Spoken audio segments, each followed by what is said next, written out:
Mau dengar nggak? Kamis depan aja.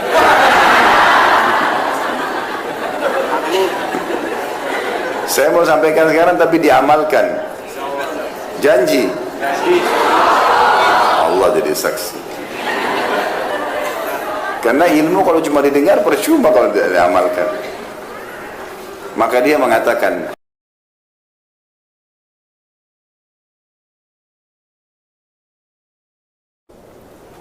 dan termasuk teman-teman cara di poin kedua ini, cara untuk mempertahankan nikmat. Setiap kali antum mendapatkan nikmat, kalau mau selalu ya grafiknya itu naik terus nikmat itu, maka ingat di setiap nikmat itu ada haknya Allah subhanahu wa ta'ala. Keluarkan di jalan Allah ya. Keluarkan jalan Allah berapapun nilainya. Misal Allah subhanahu wa ta'ala berikan kepada kita handphone baru, mau bagus beli handphone lagi yang lain, kasih juga orang susah, walaupun nilainya mungkin belum bisa mencapai sama. Kita beli baju sebagai tanda syukur, kita berikan juga baju kepada orang yang baru. Kita makan di restoran enak, beli porsi yang sama, kasih juga kepada orang susah, kasih tukang parkir, kasih orang susah, porsi yang sama. Itu nanti grafik nikmatnya selalu naik, nggak akan turun. Yang jadi masalah sering grafik nikmat kita turun, drop, bangkrut usaha, ya apalah macam-macam cobaan datang, karena setiap ada nikmat kita nggak pernah memberikan jatah di jalan Allah dari nikmat itu. Ada sebuah hadits Bukhari teman-teman, disebutkan oleh Nabi SAW, ada dua orang di zaman dulu sebelum kita, ya, dari kisah Bani Israel, dua-duanya orang saleh nih. Kebetulan kebunnya bersebelahan, kebun mereka bersebelahan. Maka Nabi SAW mengatakan, yang punya kebun yang pertama itu melihat lagi musim kemarau nih, peceklik, panas. Orang-orang petani tahu dan pekebun tahu kalau butuh air banyak. Maka lewat di atas kebunnya dia awan, dan dari awan itu keluar suara, kata Nabi SAW. Ini hadis Bukhari. Suara itu terdengar oleh pemilik kebun yang pertama. Dia mengatakan, atau suara itu mengatakan, awan ini bawalah ke kebunnya si fulan, tetangganya dia, dan turunkan air buat kebunnya. Lalu awan itu jalan, dilihat sama dia, jalan, terus turun hujan di sebelah. Dia punya kebun di sebelahnya, gak kena hujan. Maka dia pun pergi ke sebelah, diikutin sama dia. Dilihat hujan lebat di tetangganya. Dia tanya, apa yang kau lakukan dengan kebunmu? Sampai tadi saya dengar suara dari awan ini, hujan disuruh turunkan di kebunmu, yang lain tidak kena hujan, cuma dia saja. Maka dia mengatakan rahasianya. Mau dengar gak? Kamis depan aja.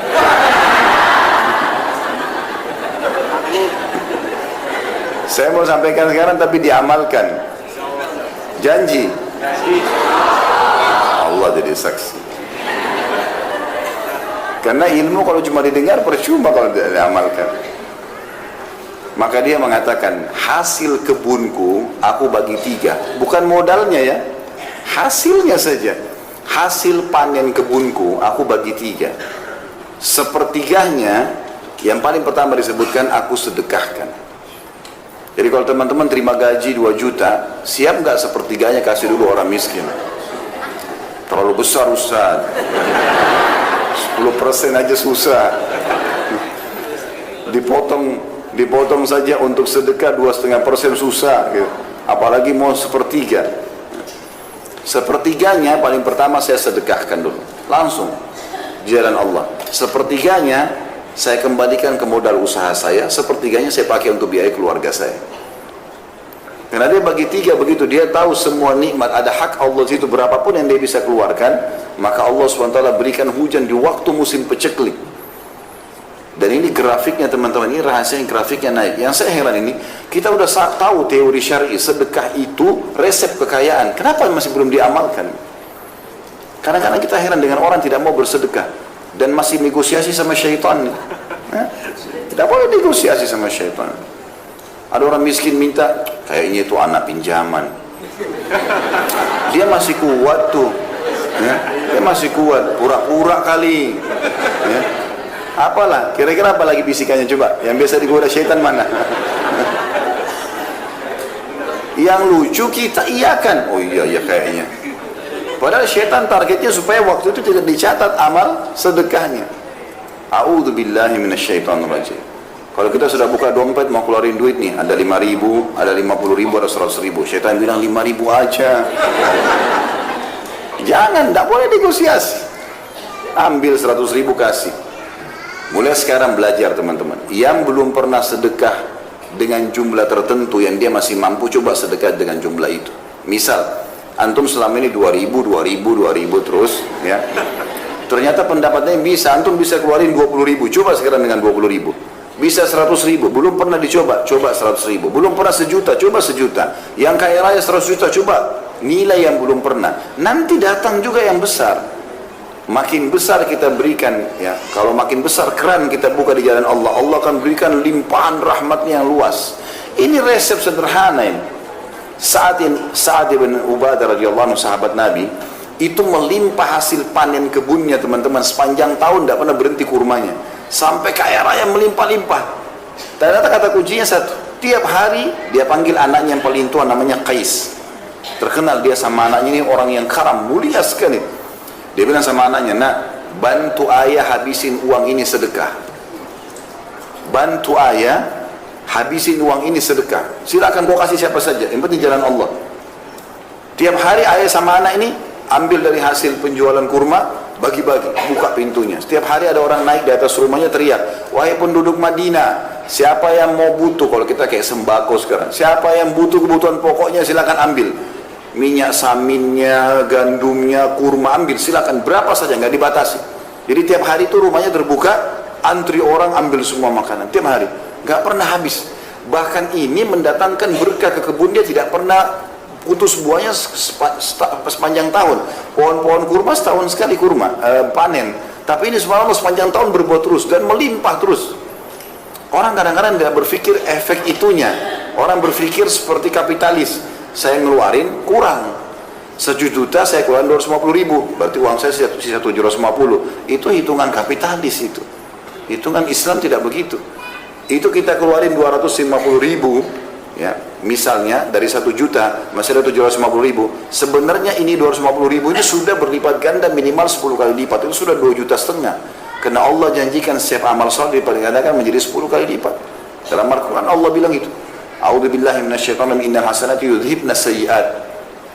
Sesungguhnya amal baik itu man ja'a bil hasanati falahu asyru amsalihha. Itu ayatnya.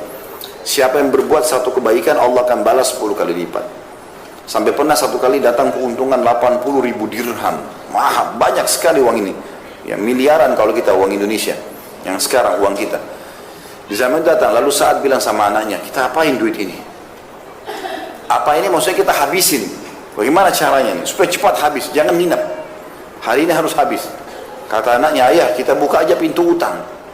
Baik, teriak di atas rumah, siapa penduduk Madinah yang butuh utang datang saja. Datanglah orang, ambil 5.000, ambil 3.000. Lalu mereka sepakat, jatuh tempo kapan? Akhir bulan. Baik, dibiarin dulu dalam akhir bulan dalam bentuk utang. Lalu anak sama ayah sepakat, begitu mereka datang akhir bulan, katakan sudah tidak ada utang kalian. Jadi begitu datang, kami mau bayar, udah sudah lunas, kami tidak terima uang kami lagi. Ada nggak yang begitu? Kok ketawa lagi? Berarti banyak sekali cambuknya hari ini. Ini 10.000 aja ditagih, kok punya utang? 10.000 sudah matanya belalak, marah-marah. Luar biasa. Maka begitu polanya, luar biasa gitu. Pernah satu kali, Qais ini, dia lihat gudangnya ayahnya lagi penuh, ayah lagi nggak ada, diambil sama dia, naik di unta banyak keliling Madinah. Siapa yang butuh ambil saja, siapa yang butuh ambil saja, iklan begitu. Abu Bakar sama Umar lewat, ini Qais ini kalau kita biarkan habis harta ayahnya nih. Ini kata Abu Bakar sama Umar, ini mertua Nabi yang siapa tidak kenal namanya gitu loh, ahli surga di jalan surga, bilang begitu. Rupanya sampai berita itu kepada Sa'ad, ayahnya. Lalu Sa'ad datang di depannya Abu Bakar sama Umar dan banyak orang. Dia mengatakan, wahai penduduk Madinah, siapa yang mau menolong saya melawan Abu Bakar sama Umar? Karena dia telah mengajar anak saya untuk pelit. Padahal Abu Bakar sama Umar niatnya baik. Ini tadi ayahnya belum ada, diambil semua isi gudang, taruh di kuda, di unta, terus dibagi-bagiin. Siapa yang mau ambil, pokoknya ambil. Maka Abu Bakar sama Umar bilang, ini anak habisin hartanya orang tuanya nih kalau begini. Orang tuanya masih nggak ada keluar, gitu kan? Maka ayahnya malah marah kepada Abu Bakar sama Umar. Wahai penduduk Madinah, siapa yang mau tolong saya lawan Abu Bakar sama Umar nih? Ngajarin anak saya pelit. Ada nggak orang tua begitu sekarang? Anaknya bawa kertas infak sekolah, ibu ayah infak sekolah, nanti aja nak. Infak 5.000, 10.000, tidak mau, bakhil. Bagaimana mau kaya ini? Pelitnya luar biasa.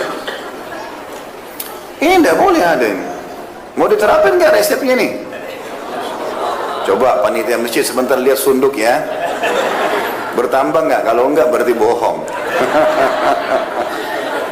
Ini lewat sunduk 2.000. Minta sama Allah kesehatan, keturunan, selamat dari surga, selamat masuk surga, selamat dari neraka. 2.000. Bagaimana bisa? Wahai muslimin yang bakhil, ini penyakit jiwa, nggak boleh bakhil. Begitu kata Nabi SAW itu. Ada sahabat datang, orang-orang Badui, lalu ditanya oleh Nabi SAW, siapa pemimpin kalian? Disebut namanya, si Fulan.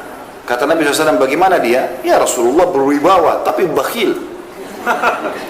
Perhitungan sekali, kepala suku tapi perhitungan, tidak loyal sama warganya gitu. Lalu kata Nabi SAW, penyakit apa yang lebih berat daripada bukhul? Penyakit jiwa itu. Bakhil, ada orang bakhil sama dirinya sendiri. Kopiahnya sudah sobek, nggak diganti. Mau kena 2 tahun, kotor, tidak dicuci. Kenapa ini? Sejadah robek-robek, kenapa? Masjid dekat rumah rusak, gak ada andilnya sama sekali. Dirinya sendiri dia bakhil. Ada orang begitu, pergi umrah mampu, cari travel yang paling murah, biar jauh dari Masjid Haram. Kenapa? Diri sendiri bakhil. Kalau belum beli bisnis kelas, pakai hotel bintang 5, bayar, Allah ganti. Allah ganti, sudah ibadahnya enak, hotel bintang 5, busnya bagus, bisnis kelas diganti lagi lipat-lipat. Kenapa bakhil? Benar nggak ini? Allah jadi saksi loh. Saya udah sampaikan. Ilmu harus diterapkan. Jadi resep sederhana ini harus diamalkan. Nikmat kalau mau grafiknya naik, sering bersedekah. Ini resep luar biasa ini. Para sahabat dengar kisah-kisahnya di YouTube. Di YouTube itu sudah banyak ceramah saya tentang Abdurrahman bin Auf, Abu Bakar radhiyallahu anhum ajma'in, kemudian Sa'ad bin Abi Waqqas dan banyak yang lain. Kaya raya. Kata kuncinya satu, sedekah. Sedekah terus. Tidak ada hari kemudian mereka bersedekah. Itu selalu dikerjakan. Maka ini harus poin. Dan beda teman-teman orang yang bersedekah. Orang yang bersedekah dengan cara dia yang mencari sumber orang yang mau menerima sedekah, dengan dia menunggu siapa yang minta sedekah. Kalau antum nunggu seperti di komplek ini misalnya, dijaga security segala macam, nggak ada orang miskin masuk. Misal contoh, kapan antum sedekah? Keluar pun sudah langsung masuk tol. Kapan mau sedekah kalau nunggu orang? Ya? Maaf ini yang tinggal di komplek ini, saya tidak bermaksud apa-apa. Bicara secara umum, gitu kan? Karena memang kalau kita mau tunggu orang datang baru kita sedekah. Kalau seminggu nggak ada datang, berarti seminggu aku tuh nggak sedekah. Padahal setiap hari kata Nabi SAW dalam hadis Bukhari, Allah turunkan 2 malaikat setiap pagi.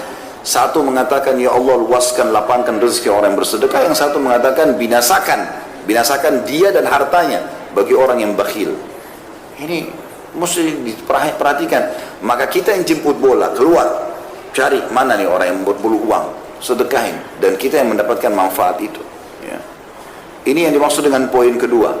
Setiap nikmat menimpa, maka untuk mempertahankannya harusnya seseorang itu mengetahui haknya Allah di situ.